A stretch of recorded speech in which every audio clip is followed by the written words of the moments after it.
आज की सुबह बेहद ही खूबसूरत है, क्योंकि आज हम जहाँ हैं वो जगह ही बहुत खूबसूरत है। मेरे पीछे आप देख रहे होंगे ये पहाड़ों का नज़ारा, ये छोटा सा गांव जिसको भिंगरी कहा जाता है।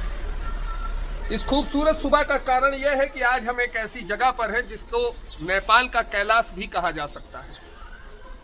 आपने भारत में एक महादेव का स्थान कैलाश तो सुना ही होगा, लेकिन अगर नेपाल के कैलाश की बात की जाए तो ये खूबसूरत जगह कैलाश से कम है। जी हाँ मित्रों, हम इस समय मौजूद हैं नेपाल के प्युठान जिले में स्वर्गद्वारी नगर पालिका के अंतर्गत भिंगरी बाजार में। ये एक छोटी सी बाजार है, पहाड़ों की तलहटी में स्थित है और यहाँ से 14 किलोमीटर की ऊंचाई पर स्थित है बाबा का वो धाम जिसे कहते हैं बाबा प्रभुनाथ। किसी महान संत की तपस्थली है और भोलेनाथ का बहुत ही पवित्र स्थान है बाबा प्रभुनाथ। तो शुरू कर रहे हैं इस यात्रा को, बने रहिएगा वीडियो में हमारे साथ। और अगर आपको यह जानना है कि भारत से इस स्थान तक कैसे पहुंचा जाए, कहाँ रुका जाए, कौन सा होटल बेहतर होगा, क्या बजट होगा, तो हमारा पिछला वीडियो जाकर जरूर देखिएगा, उसमें सारी जानकारी आपको मिल जाएगी। तो जय भोलेनाथ से शुरू करते हैं इस यात्रा को, इस पावन यात्रा को जो है नेपाल का कैलाश। जय बाबा। तो अभी हम सभी लोग तैयार हो चुके हैं और ऊपर जाने के लिए हमारे जस्ट पीछे जो पहाड़ आप देख रहे हैं उसके भी पीछे और ऊंचाई पर बाबा प्रभुनाथ का धाम है, जहाँ के लिए हम लोग अब निकलने वाले हैं। गाड़ी तैयार है और हम लोग भी तैयार हैं, प्रसाद ले चुके हैं। तो मिलते हैं आपसे ऊपर बाबा प्रभुनाथ के धाम। जो आपके साथ दिन रात रहता है वही आपके श्रृंगार के बारे में ठीक से जानता है कि आपको कैसा श्रृंगार है। इसलिए बाबा ने गणों को अनुमति दी। अब बाबा के गण तो बाबा के गण है, वो नंदी ब्रह्म शंकर भगवान बैठ गए। अब बाबा के गण बाबा का श्रृंगार करने लगे। आइए इन चौपाइयों के साथ हम और आप दूल्हे सरकार का श्रृंगार करते हैं। वो स्वामी जी कहते हैं, अरे शिव ही शंभो गण करहि श्रृंगार, शिव ही मोरो सवारा, जटा मुकुट। गणों ने कहा, प्रभु अपने वालों को कार्ड नहीं दिया गया है। शंकर भगवान बोले, हमारे वाले को कार्ड देके कौन बुलाता है, वो बिना कार्ड पहुंचते हैं। अच्छा, आप शादी विवाह करते हैं। ब्रिटेन का भूत, बांग्लादेशी भूत, अब सोचिए तमिलनाडु का भूत आया था। तो भक्तों, हम पहुंच चुके हैं अब 14 किलोमीटर की कठिन चढ़ाई करके धर्मपानी पर। इस जगह को धर्मपानी कहते हैं, आप यहाँ देख सकते हैं। और यहाँ पर आपका जो भी वाहन होगा वो यहीं तक आएगा। यहाँ आपको वाहन को पार्क करना पड़ेगा। इधर मैं दिखा देना चाहता हूँ कि वाहन सारे पार्क हैं। और यहाँ से शुरू होती है आपकी पैदल यात्रा बाबा प्रभुनाथ के लिए, जो लगभग 1500 सीढ़ियों की पैदल यात्रा होगी। पीछे देखिए लिखा हुआ है स्वर्गद्वारी आश्रम प्रवेश द्वार। यहाँ से आप सीढ़ियों से फिर जाएंगे, लगभग 1500 सीढ़ियों की चढ़ाई के बाद पहुँचेंगे बाबा के धाम पर। हम लोग यहाँ आ चुके हैं। जो कुछ भी प्रसाद आप साथ लाए हैं उसे अपने हाथ में लीजिए, गाड़ी को यहाँ पार्क करिए और शुरू करिए भगवान भोलेनाथ का नाम लेते हुए चढ़ाई प्रारंभ करिए। तो शुरू करते हैं बाबा प्रभुनाथ की यह पावन यात्रा। अब अपने अंतिम पड़ाव पर है। हम अपने साथियों के साथ अब शुरू करने जा रहे हैं चढ़ाई। मिलते हैं ऊपर बाबा धाम पर। जय श्री राम। बाबा प्रभुनाथ की जय। बाबा प्रभुनाथ की जय।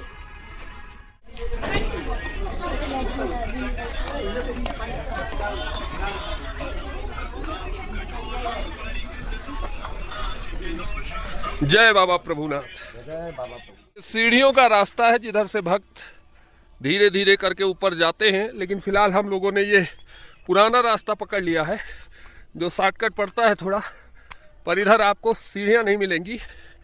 ये थोड़ा सा एकदम जंगल वाला। अगर आपको एडवेंचर पसंद है, नेचर पसंद है, तो आप ऐसे रास्तों से भी चढ़ाई कर सकते हैं। गुरुजी देखिए चढ़ रहे हैं, बाकी उधर से लोग सीढ़ियों से आ जा रहे हैं। जो नया रास्ता है सीढ़ियों का है। हम लोग फिलहाल इधर से जा रहे हैं। काफ़ी मज़ा आने वाला है। सांसें फूल रही हैं। अगर आपको सांस की समस्या है तो आप सीढ़ियों से ही आइए धीरे धीरे। जय भोलेनाथ। अब देखिए इतने ऊपर हम लोग आ चुके हैं। वो नीचे धर्मपानी जहाँ से मैंने आपको बताया था चढ़ाई शुरू होती है। सांसें बहुत तेज चल रही हैं। उधर देखिए क्या खूबसूरत नज़ारे हैं। अगर आपको नेचर पसंद है तो आपके लिए ये जगह बेहद हसीन और खूबसूरत होने वाली है। जिनको शांति पसंद है, नेचर पसंद है, पर एक सावधानी ज़रूर मैं बता देना चाहता हूँ, जिनको लग्जरियस लाइफ में रहने की आदत है उनके लिए जगह बिल्कुल भी नहीं है, क्योंकि यहाँ पर कोई भी लग्जरी व्यवस्था आपको मिलने वाली नहीं है। यहाँ तो पूरा एकदम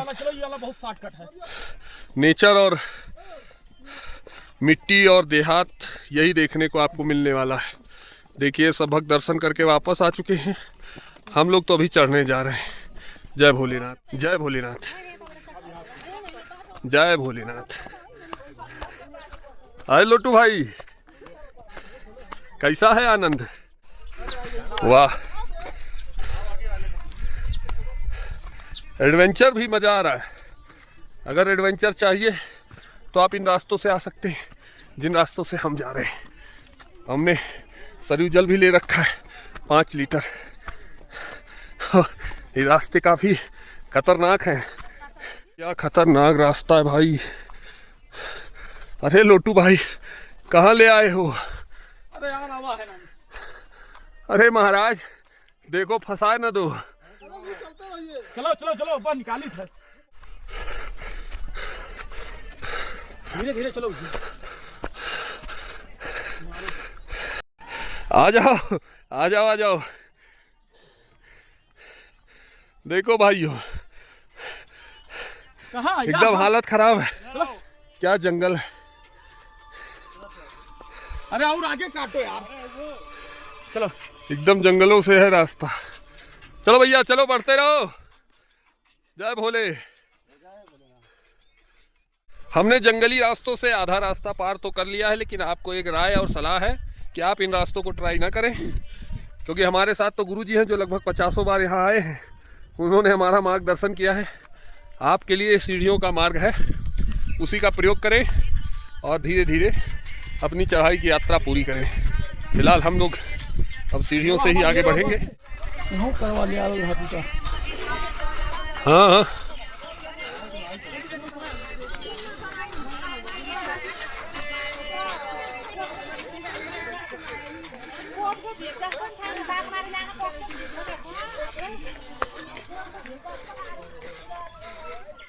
जब ये गेट आपको दिखने लगे तब समझिए कि अब सीढ़ियाँ ख़त्म होने वाली, क्योंकि चढ़ाई करते समय हर व्यक्ति यही सोचता है, हे भगवान कब सीढ़ी ख़त्म होगी। तो ये गेट आपको दिखने लगे तो समझ लीजिए कि सीढ़ियाँ ख़त्म होने वाली हैं। आप मंजिल के करीब हैं और बाबा का ये द्वार दिख रहा है। हम लोग चढ़ाई पूरी कर चुके हैं। थोड़ा सा नॉर्मल होने के बाद फिर आपसे मुखातिब होता हूँ और आपको सब कुछ बताता हूँ। दिव्य दर्शन भी कराऊंगा, यहाँ के बारे में सारी जानकारी भी दूंगा। बने रहिए हमारे साथ इस वीडियो के अंत तक। जय भोलेनाथ। अब हम एकदम ऊपर आ चुके हैं। यही है वो स्वर्गद्वारी आश्रम, जिसे नेपाल का स्वर्ग भी कह सकते हैं, नेपाल का कैलाश भी कह सकते हैं।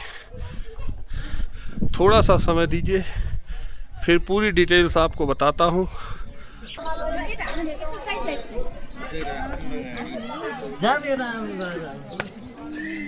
ये खींच रहा है।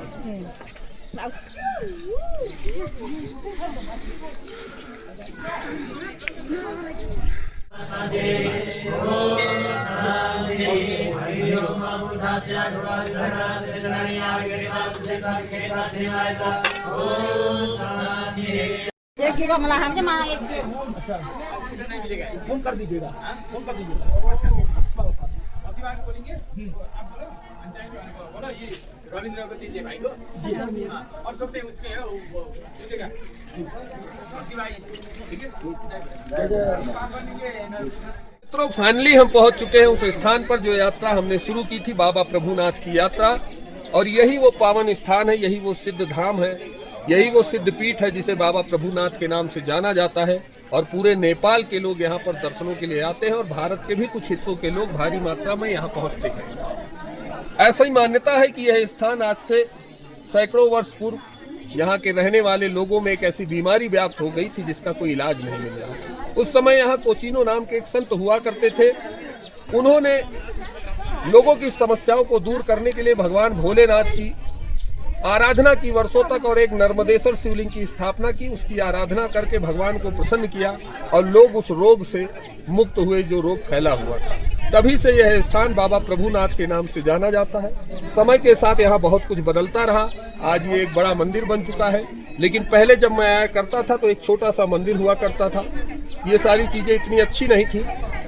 तो यही वो बाबा प्रभुनाथ का धाम है जो नेपाल के प्यूठान जिले में स्वर्गद्वारी नगर पालिका के अंतर्गत लगभग 10,000 फीट की ऊंचाई पर स्थित है। यहाँ का मौसम बहुत ही सुहावना है और यहाँ की एनर्जी आपको एकदम मन को शांत कर देने, मन और चित्त को शांत कर देने वाली है। इसीलिए मैंने कहा था कि इस स्थान को नेपाल का कैलाश भी कहा जाता है, क्योंकि भगवान भोलेनाथ का ये स्थान है। और चारों तरफ अगर आप नेचर के प्रेमी हैं, आस्था के प्रेमी हैं, शांति की तलाश में हैं, चकाचौंध और शोर गुल से दूर आकर कहीं 2 दिन 4 दिन बिताना चाहते तो यह स्थान आपके लिए बहुत अच्छा होने वाला है। मंदिर के बारे में मैं आपको बता देना चाहता हूँ, ये वो मुख्य मंदिर है जहाँ भगवान भोलेनाथ विराजमान है। उनका नर्मदेश्वर शिवलिंग विराजमान है। पहले यह मंदिर पुराना था, छोटा था, अब इसका नव निर्माण चल रहा है। कुछ दिन में यह बन के तैयार हो जाएगा। उसके बगल में ये जब आप दर्शन करके जाने लगते हैं तो मंदिर की तरफ से यहाँ से आपको विदाई के रूप में प्रसाद वितरण होता है। वो प्रसाद भी दिया जाता है जिसमें नारियल और पंजीरी जिसको कहा जाता है, पंचामृत, ये सब यहाँ से आपको प्राप्त होगा। इसके बगल में ये हवन कुंड है। एक बात समझना जरूरी है कि यह स्थान इतना सिद्ध क्यों है, क्योंकि इस हवन कुंड में पूरे दिन सैकड़ों कुंटल देसी गाय के घी से और हवन सामग्री से सैकड़ों साधु हवन करते रहते हैं, नारायण के मंत्रों का उच्चारण करते रहते हैं, भगवान भोलेनाथ के, गणेश भगवान के मंत्रों का उच्चारण करते हुए पूरा दिन यहाँ हवन चलता रहता है। या तो मंदिर पर जाकर ये लोग जो भी यहाँ के रहने वाले साधु संत और इस मंदिर के पुजारी महंत हैं, उनका सिर्फ एक ही काम है, पूरे दिन या तो नारायण की आराधना करना है, भोलेनाथ की आराधना करना है या हवन करना है। अब आप खुद सोचिए, जिस स्थान पर सिर्फ पूरे दिन भगवान नाम लिया जाता हो, उनके नाम पर हवन किया जाता हो, तो वो स्थान तो अपने आप सिद्ध होगा, इसमें कोई दो राय नहीं। ऐसी मान्यता भी है आम जनमानस में कि यदि आपकी कोई मनोकामना है जिसे लेकर आप इस मंदिर पे आते हैं और भगवान भोलेनाथ को अपनी मनोकामना अर्पित करते हैं तो वो अवश्य पूरी होती है। ऐसा लोगों द्वारा बताया गया है, हमारे भी यार मित्रों ने ऐसी बातें बताई हैं। तो आपको ये स्थान कैसा लगा भैया, जरा चारों तरफ घुमा के इस मनोरम स्थान को दिखा दीजिए। यहाँ का मौसम 12 महीने ठंड वाला रहता है। यह धूप है तो आपको थोड़ा नॉर्मल मौसम मिलेगा, नहीं तो यहाँ हमेशा ठंडक रहती है। साल के 12 महीने आप यहाँ आ सकते हैं। खिचड़ी जिसे हमारे भारत में मकर संक्रांति कहा जाता है, वो इस मंदिर का सबसे बड़ा मेला होता है। उस समय सबसे ज़्यादा भीड़ यहाँ पर आपको देखने को मिलेगी। बाकी समय में उतनी भीड़ नहीं रहती। आप शांति से 2, 4, 6 घंटे यहाँ बिताएंगे तो आपके जीवन में जो कुछ भी कचाहिन है वो सब कुछ नॉर्मल हो जाएगा, मन को शांति मिलेगी, ऐसा मेरा मानना है।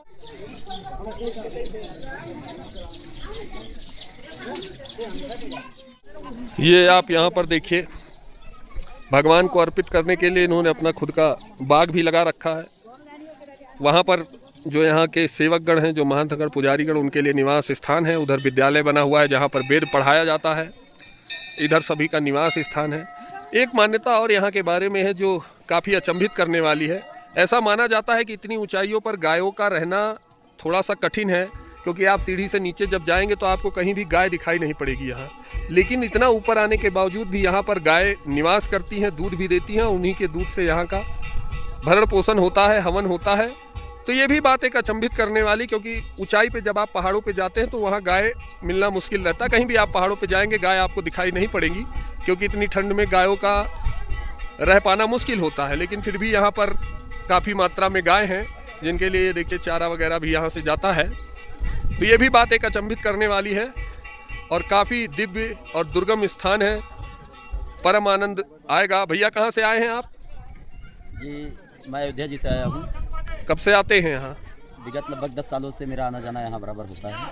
कुछ बताएंगे इस स्थान के बारे में? ये स्थान अपने में बहुत ही प्राकृतिक रूप से संसाधनों से भरा पूरा है। जैसा कि आप देख सकते हैं कि वातावरण यहाँ का बड़ा ही आनंदित करने वाला रहता है। आप चाहे जब भी जितने भी स्ट्रेस से आइए, यहाँ पे स्ट्रेस फ्री हो जाएंगे, पहली बात। दूसरी बात, आध्यात्मिक रूप से यहाँ भगवान शिव को समर्पित यह मंदिर है। यहाँ के बाबा स्वर्गद्वारी बाबा वो सबके ऊपर कृपा अपनी बनाए रखते हैं। उनकी कृपा से अब पूरा प्यूठान जिला और यहाँ तक कि हम लोग भी आनंदित रहते हैं, आह्लादित रहते हैं। तो जैसा कि भैया ने बताया कि भगवान भोलेनाथ को समर्पित यह स्थान है और बाबा प्रभुनाथ नाम से फेमस है स्वर्गद्वारी नगर पालिका के अंतर्गत, और यहाँ के आसपास रहने वाले हजारों लोगों के जीवन का भरण पोषण भी इस मंदिर के द्वारा ही हो रहा है, ऐसा भी भाई साहब ने बताया। और हमने भी यही देखा है कि ये मंदिर है जिसकी वजह से यहाँ पर्यटक आते हैं और लोगों का जीवन चलता है, होटल दुकान तमाम चीज़ों से। तो आप एक बार यहाँ ज़रूर आइए, आपको बहुत आनंद आएगा, ये मेरा वादा है। मिलते हैं फिर किसी नई कहानी के साथ। हर हर महादेव, हर महादेव, जय बाबा जय प्रभुनाथ, जय बाबा प्रभुनाथ। यहाँ पे आज जैसा हर हर महादेव। कहाँ से आए हैं आप लोग? कहाँ से आए हैं?